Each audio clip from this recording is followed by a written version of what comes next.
What's going on, everyone? So, Lakers offense dried up in that second quarter. I mean, we got outscored like 34. There was like a 34-point swing at one point, but particularly in that second quarter, Lakers got outscored 26-6, right?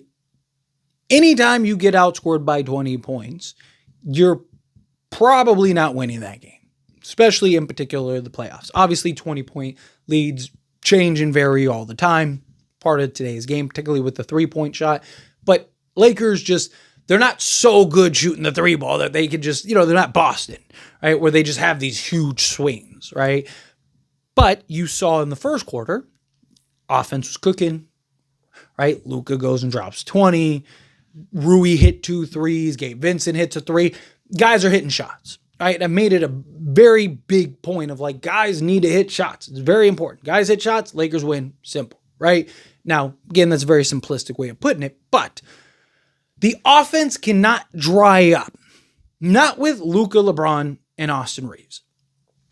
One of the things that I talked about when we made the Luka trade, and the reason I really liked our chances now with this version of the Lakers compared to with Anthony Davis, was now you have 3 guys that can all self-create, create for others, and be offensive engines, right? Anthony Davis, as much as I love Anthony Davis, he needs setup, right? He's not a guy that's just getting the ball and just bringing up the court and crossing dudes over and doing all this stuff, right? He has his moments, he has his stretches, right? We've seen him go coast to coast before. For the most part, he's on the block, sealing, boom, dump it down to him, and he's going to work, doing his little fadeaway or doing his little, face up, right? And that's his game, right?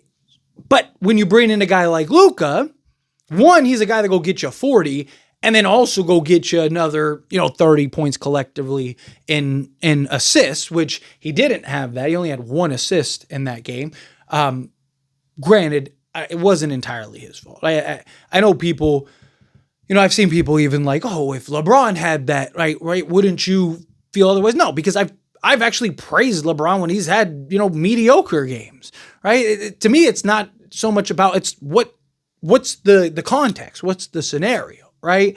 And, guys just didn't hit shots, right? Luka probably has 10 assists if Dorian Finney-Smith, goes 3 of 5 from 3 and Gabe Vincent goes 3 of 5 from 3, right? If guys are hitting shots, Luka probably doesn't have 1 assist, right? And he didn't have that Jackson Hayes lob, which he usually generates, 3 or 4 just on that alone, right? So point is that the offense has to be cooking.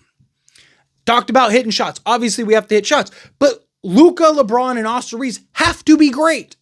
Can't just be Luka. Can't just be Luka and Reeves. Like, they need to be great.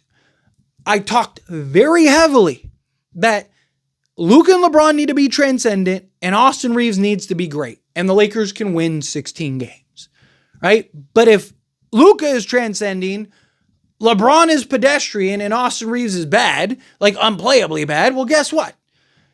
You're going to get blown out like you saw, right? Because you need those 3. Yes, you need the role players and you need the other guys to hit shots and step up and play big, right? Rui Hachimura's got to be better. Dorian Finney-Smith's got to be better. Gabe Vincent's got to be better. Guys have to be better without a doubt. But we always knew that like 90 of your 115 points or whatever, or 120 points are coming from LeBron, Luka, and Austin Reeves, right? Luka's going to go get you 30 to 40. LeBron's going to go get you, 20 to 25, and Austin Reeves is going to go get you 20 to 25, right? So bare minimum, you're getting 80 points between the 3 of them. You need that. If the Lakers don't get that from these guys, you're probably not winning very many of those games unless you get that, what was don't remember the team off the top of my head, but it was the game where Luka, LeBron, and Austin Reeves, all 3 had really bad offensive nights. But Gabe Vincent and Dorian Finney-Smith both gave you 20, right? So if you have a game like that, then sure, yeah, of course you can get away with it. If Rui has a game where he goes and drops 30, like, yeah, now you don't really need Reeves or LeBron. Like, now you don't need that because you kind of got the balance. But more often than not, more nights than not, you're going to need those 3 to be great and generate those offense, right? Austin Reeves wasn't ultra aggressive. In the third quarter, he had a stretch where he was, and he got whatever he wanted. He got almost all his points in that one like little stretch because he was aggressive.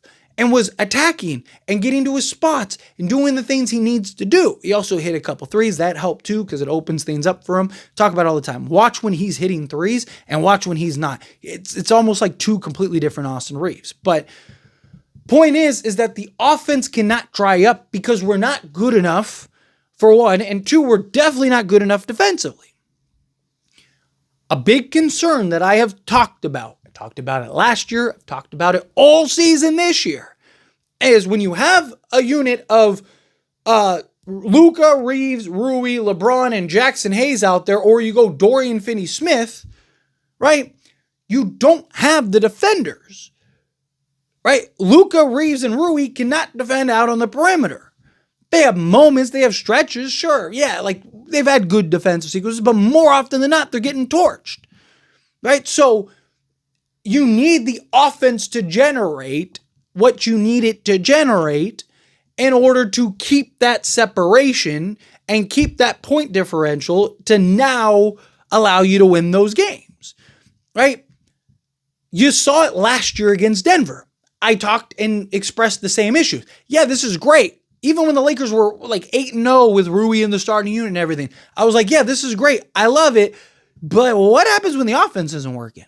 Because the Lakers had like an insane, they were like number one in offensive rating at that point. They were like a 125 and all that stuff. And I mean, they were like by far the best offensive team for that stretch. And it was like, yeah, like this is great, but like, what happens when you hit an offensive wall that just happens, especially in the playoffs? You see teams go on scoring droughts more because, it's more physical, game shrinks a lot more, right? Like there's just more, you usually get into more offensive slumps in the playoffs than you usually do in the regular season, right?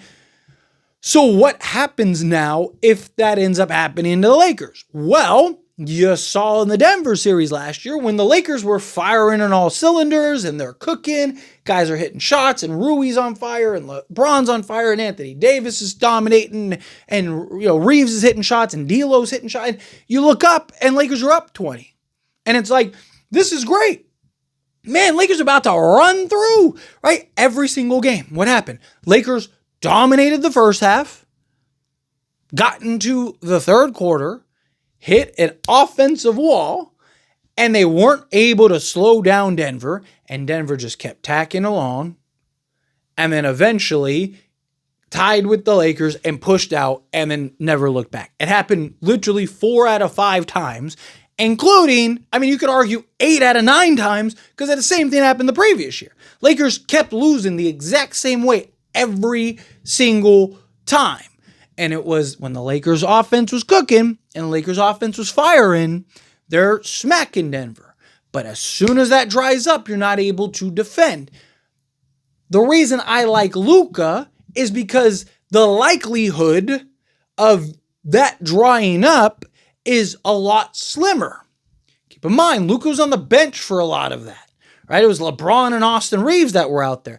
And those two did not have a good game. Remember, Luka sat like half the quarter, right? Like literally.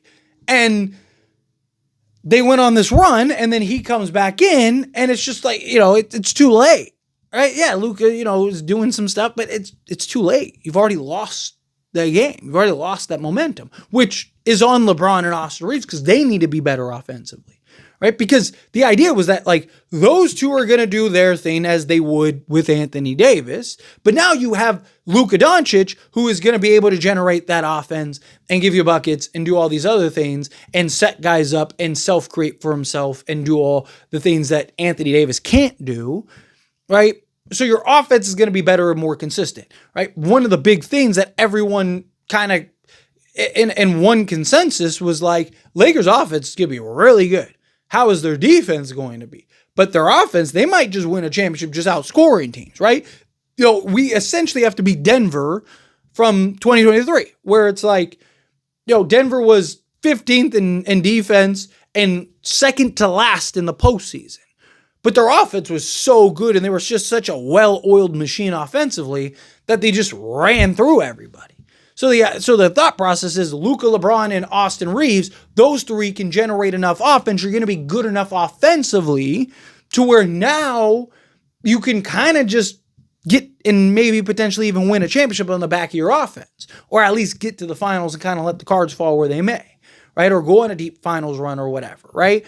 But when the offense dries up and we don't have the defense and we're not good enough defensively and we can't stop and slow down Minnesota, and Minnesota shoots 50% from three-point range and we're overcompensating because of our lack of interior size and we have all these holes all over the place on this roster, guess what happens, right? You get smacked.